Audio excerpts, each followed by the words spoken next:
لله الحمد لله وكفى وسلام على عباده الذين اصطفى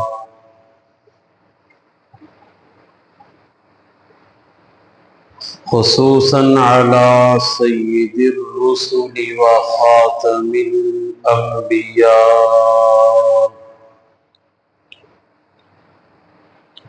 المبعوث إلى كافة للناس بشيرا ونذيرا وداعيا إلى الله بإذنه وسراجا منيرا وصلى الله تعالى عليه وعلى آله وأصحابه وبارك وسلم تسليما كثيرا كثيرا أما بعد فأعوذ بالله من الشيطان الرجيم بسم الله الرحمن الرحيم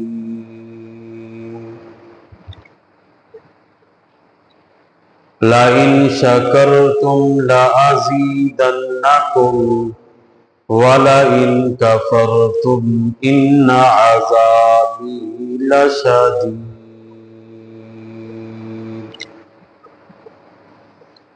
قال الله تبارك وتعالى وَنُرِيدُ أَن نَّمُنَّ عَلَى الَّذِينَ اسْتُضْعِفُوا فِي الْأَرْضِ وَنَجْعَلَهُمْ أَئِمَّةً وَنَجْعَلَهُمُ الْوَارِثِينَ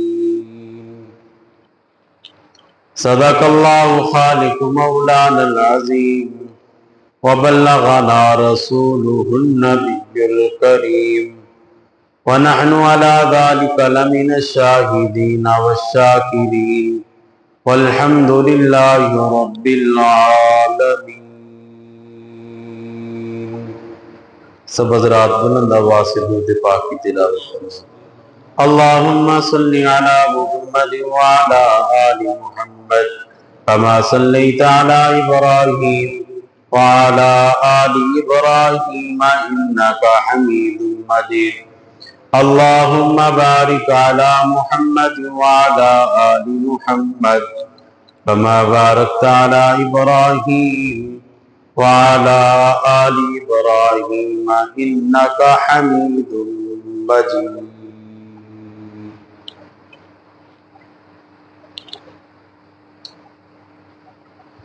میرے انتہائی واجب الاحترام برادران اسلام، معزز سامعین، بزرگوں، عزیز دوستوں، بھائیوں،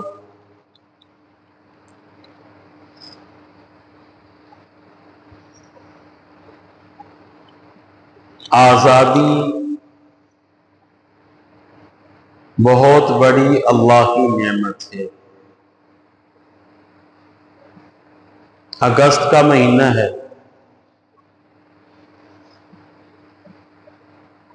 14 اگست 1947 کو یہ پاکستان آزاد ہوا.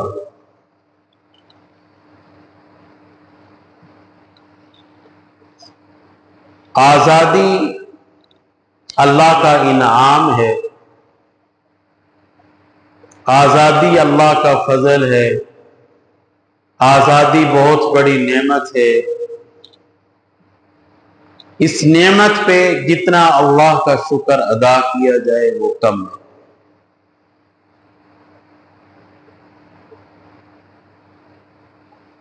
قید انسان کیا، جانور، پرندے چرندے بھی قید پسند نہیں کرتے.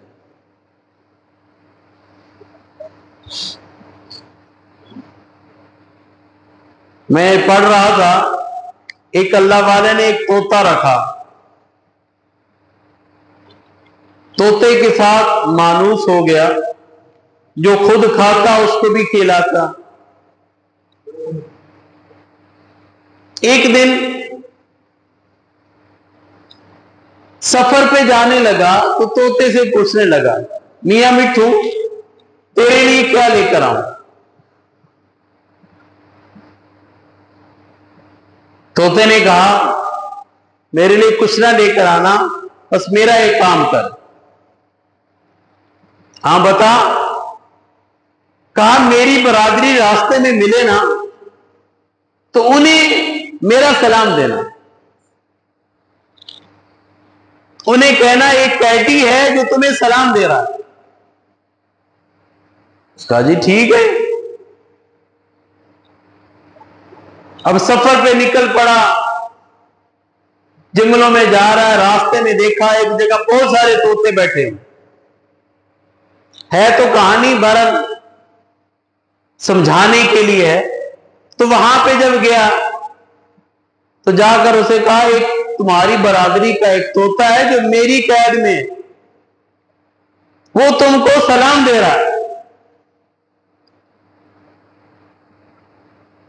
باقی طوطے تو سارے اڑ گئے، ایک جو طوطا تھا نا وہ پھڑپھڑانے لگا، کافی دیر پھڑپھڑاتا رہا، پھر گر گیا۔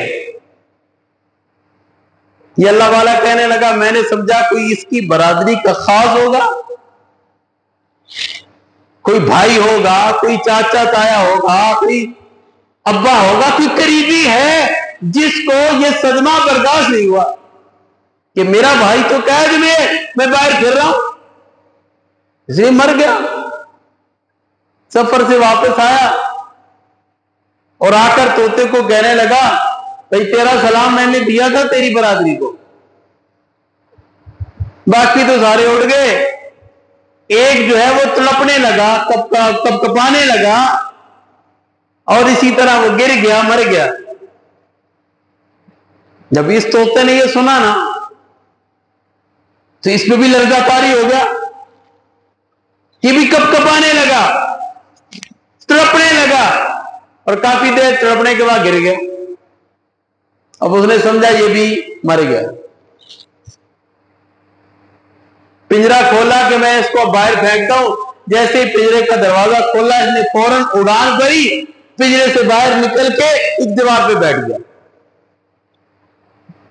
اب اللہ والا پوچھنے لگا بھائی تو نے تو بڑی ہوشیاری دکھائی، یہ ہوشیاری تیرے اندر آئی کیسے؟ پہلے تو نہیں آئی، اتنے سال سے میرے پاس ہے، پہلے کبھی تو نہیں نکلا باہر، پہلے بھی تو میں دروازے کھولتا تھا۔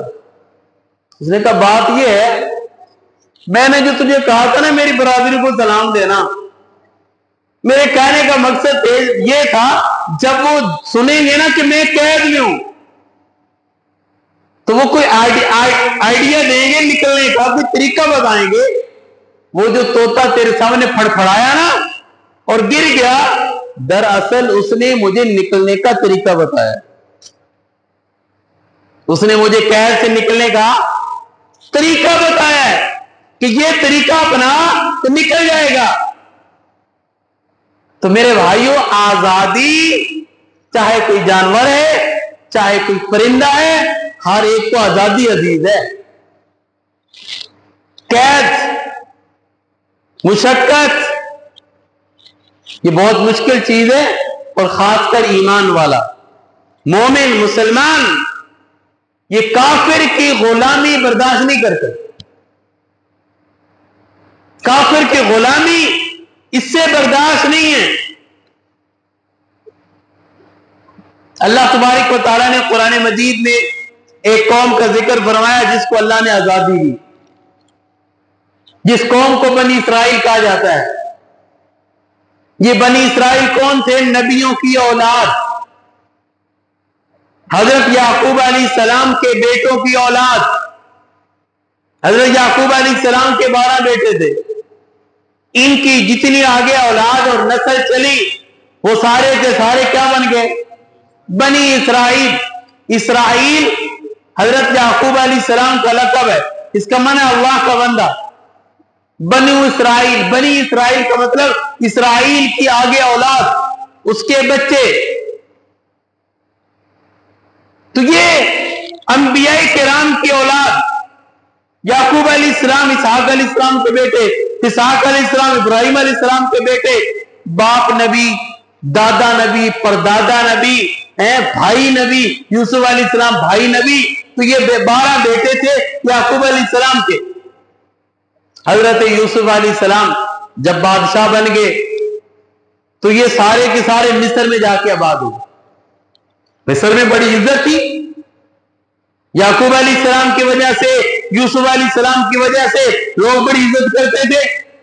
لیکن آہستہ آہستہ جب انسان میں فطرت تبدیل ہونا شروع ہو جاتی ہے، اسلام نکلنا شروع ہو جاتا ہے، کفر آنا شروع ہو جاتا ہے، جب یہ تبدیلی آتی ہے تو اللہ عزت بھی ختم کر دیتا ہے. یہ بنی اسرائیل کی بڑی عزت، یوسف علیہ السلام کا انتقال ہوا، لوگ عزت کر رہے ہیں. آہستہ آہستہ جب آگے ان کی نسلیں آئیں، ان میں کفر آنا شروع ہوا، شرک آنا شروع ہوا، ان کے اندر جو ہے بت پرستی آئی، تو اللہ نے ان کا دبدبہ بھی ختم کر دیا. پھر اسی مصر پہ فرعون آیا، بادشاہ بنا، اور یہ قبطی خاندان کا تھا، اور یہ مصر میں آ کے آباد ہوئے تھے، باشندے تھے. یہ تھے تو کسی اور علاقے کے، کنعان کے، آباد مصر میں ہوئے تھے، ان کا اصلی علاقہ نہیں تھا. اس لیے فرعون نے آ کے ان کو غلام بنا دیا. کیا بن گئے؟ غلام بن گئے. نبیوں کی اولاد جب بگاڑ آیا، اعمال بگڑ گئے، کفر آ گیا، شرک آ گیا، اعمال بدل گئے، برے اعمال زندگیوں میں آئے، اللہ نے غلامی والی زندگی ڈال دی. اس سے پتہ چلا اعمال بدلنے سے اللہ حالات بدل دیتا ہے. اعمال بدلنے سے حالات بدل جاتے ہیں.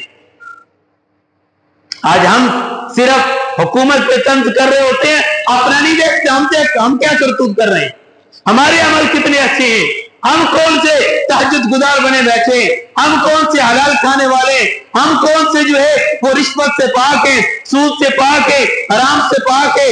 جب جیسے عمل ہم کر رہے ہیں ویسے اللہ حالات دیکھ رہے ہیں. تو یہ غلامی میں آ گئے. ان کی خواتین غلام بن گئی ہیں، قبطی لوگوں کی نوکرانیاں، ان کے گھر کے کام کاج. اور یہ جو مرد تھے یہ سارا دن ان کے لیے کام کرتے. اللہ تبارک و تعالیٰ فرما رہے وَنُرِيدُ أَن نَّمُنَّ عَلَى الَّذِينَ اسْتُضْعِفُوا فِي الْأَرْضِ. اللہ تعالیٰ نے ارادہ کیا کہ بنی اسرائیل کو غلامی سے آزاد کرائے. یہ غلامی کے اندر کافی عرصہ تھے زندگی گزارے، مشقتوں میں، تکلیفوں میں، قید اور مصیبتیں ان کے اوپر پڑی ہوئی ہیں. اللہ نے چاہ کہ ان کو آزاد کرا دیا جائے.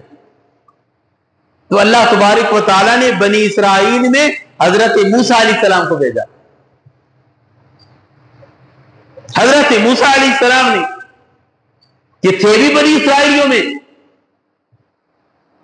موسیٰ علیہ السلام فرعون کے دربار میں پہنچے، اللہ کی وحدانیت کو بیان کیا، اللہ کی توحید کو بیان کیا، اس کے رب ہونے کا انکار کیا، اللہ کی ذات کا تعارف کروایا اور کہا تو رب نہیں ہے. اور بنی اسرائیل کی آزادی کی بات کی. میری بات توجہ سننا، بنی اسرائیل کی آزادی کی بات کی کہ میں ان کو آزاد کرانا چاہتا ہوں، بنی اسرائیل کو میرے ساتھ بھیجو، یہ تمہارے غلام نہیں ہیں. بنی اسرائیل شروع میں تو موسیٰ علیہ السلام کی بات نہیں سنتے. جب موسیٰ علیہ السلام نے ان کی آزادی کی بات کی، مصیبتوں سے، قیدوں سے، غلامی سے تنگ آئے پڑے تھے. جب انہوں نے دیکھا نا کہ ایک شخص تو ہے ہماری آزادی کی بات کر رہا ہے، غلامی سے نجات کی بات کر رہا ہے، انہوں نے پھر موسیٰ علیہ السلام کا ساتھ دینا شروع کیا. سارے اکٹھے ہو گئے. تو میں نے شروع میں یہ بات کی کہ آزادی بہت بڑی، بولو، نعمت ہے، بہت بڑی آزادی نعمت ہے. آج ہمیں اس کی قدر نہیں ہے. جنہوں نے تکلیفیں برداشت کی، قربانیاں دی اس ملک کو آزاد کرانے کے لیے، 10 لاکھ سے زیادہ شہداء کا خون بہا اس دھرتی کے لیے۔ ان سے پوچھو اس ملک کی کیا قدر و قیمت۔ نوجوان نسل کو پتہ ہی نہیں ہے کہ یہ ملک کیسے بنا، بس باجے بجانے کا پتہ ہے، شور شرابہ کرنے کا پتہ ہے، گانے سننے کا بجانے کا یہ پتہ ہے، یہ نہیں پتا کہ ہمارے بڑوں نے کتنی قربانیاں دی ہیں۔ رونگٹے کھڑے ہو جاتے ہیں جب بندہ پڑھتا ہے۔ ہماری کتنی بہنیں مائیں جن کی عزتیں نیلام ہو گئی، عزتیں بچانے کے لیے کنویں میں چھلانگیں لگائیں، دریا ندی نالے لاشوں سے بھرے ہوئے تھے، کوئی ایسا کنواں نہیں تھا انڈیا سے لے کے پاکستان تک جو لاشوں سے نہ بھرا ہوا۔ ٹرین کی ٹرینیں کاٹ کے رکھ دی، یہ تھوڑی قربانی تھی میرے بھائیوں۔ یہ آزادی ملی تو ہے لیکن بڑی قربانیاں لگی اس کی۔ حضرت موسیٰ علیہ السلام نے آزادی کی بات کی کہ میں اپنے قوم والوں کو آزاد کرانا چاہتا ہوں، ان کا ایک آزاد ملک ہو، آزاد دھرتی ہو، آزادی کے ساتھ اللہ کا نام لینے والے ہو، اللہ کا کلمہ بلند کرنے والے ہو، اللہ کی وحدانیت کو بیان کرنے والے ہو، اس لیے آزادی کی بات کی۔ اللہ نے پھر موسیٰ علیہ السلام اور بنی اسرائیل کو آزادی دی کہ نہیں؟ آزادی دی۔ اللہ کا حکم آیا راتوں رات بنی اسرائیل کو لے کے نکل جاؤ۔ اللہ اکبر۔ موسیٰ علیہ السلام راتوں رات سارے بنی اسرائیلیوں کو لیا، نکل کھڑے ہوئے، مصر سے باہر نکلے، دریا کے قریب ہوئے۔ فرعون کو پتا چلا کہ ہمارے غلام تو نکل گئے۔ حامان وزیر نے کہا فرعون نکل گئے، ہمارے کام کون کرے گا، ہمارے گھروں کے کام کون کرے گا، باہر کے کام کون کرے گا، ہم تو آزاد ہیں، ہم تو کام کرتے نہیں ہیں، ان کو پکڑو اور ان کو اپنی غلامی میں رکھو، جانے نہ دینا۔ ادھر سے فرعون لشکر لے کے نکلا، ادھر موسیٰ علیہ السلام نکل کے دریا کے کنارے پہ پہنچے، آگے دریا پیچھے فرعون کی فوج۔ بنی اسرائیلی بولے موسیٰ مرا دیا، موسیٰ تو نے مرا دیا، آگے دریا کی موج، پیچھے فرعون کی فوج، کہاں جائیں گے؟ موسیٰ علیہ السلام نے آسمان کی طرف دیکھا اور ایک ہی جملہ کہا ان ربی سیہدین، ان معی ربی سیہدین، میرا رب میرے ساتھ ہے۔ جس کے ساتھ رب اس کے ساتھ سارا جگ ہے، پھر کچھ بگاڑ سکتا چاہے فرعون ہی ہے، کوئی بگاڑ سکتا۔ یہ عقیدہ دیا کہ میرا رب بولو میرے ساتھ ہے، ان معی ربی سیہدین، میرا رب میرے ساتھ ہے، وہ ضرور کوئی راستہ نکالے گا۔ جس کے ساتھ رب ہے اس کے ساتھ تو ساری خدائی ہے، اس کے لیے تو کوئی مشکل نہیں ہے۔ فرعون کیا، فرعون کی فوج کیا، جب رب ساتھ ہے تو رب کی طاقت بھی ساتھ ہے۔ اللہ نے حکم دیا اے موسیٰ تیرے ہاتھ میں کیا ہے؟ یا اللہ لاٹھی، اور مار اس کو، اس کے کنارے پہ مار۔ موسیٰ علیہ السلام نے اس دریا کے کنارے پہ لاٹھی کو مارا تو 12 راستے اللہ نے بنا دیے۔ تو جس کے ساتھ رب اس کے ساتھ سارا جگ، فوراً 12 راستے بن گئے۔ اور راستے میں مفسرین نے لکھا ایسے کہ شیشے کی طرح صاف، ایک دوسرے کو دیکھ رہے تھے۔ اللہ نے ان کو آزاد کر دیا، دریا پار ہو گئے، دوسرے کنارے پہ چلے گئے، وہاں کھڑے ہو کے دیکھ رہے، ادھر فرعون، اس کی فوج، حامان، اس کے وزیر، اس کے مشیر سارے کھڑے دیکھ رہے کیا کرنا چاہیے۔ وزیروں نے کہا نہیں فرعون جانا نہیں چاہیے، ان کو پکڑنا چاہیے، اپنا گھوڑا ڈال، فوج پیچھے تیرے۔ اللہ کا حکم بھی یہی تھا کہ آئے، آج قابو آئے۔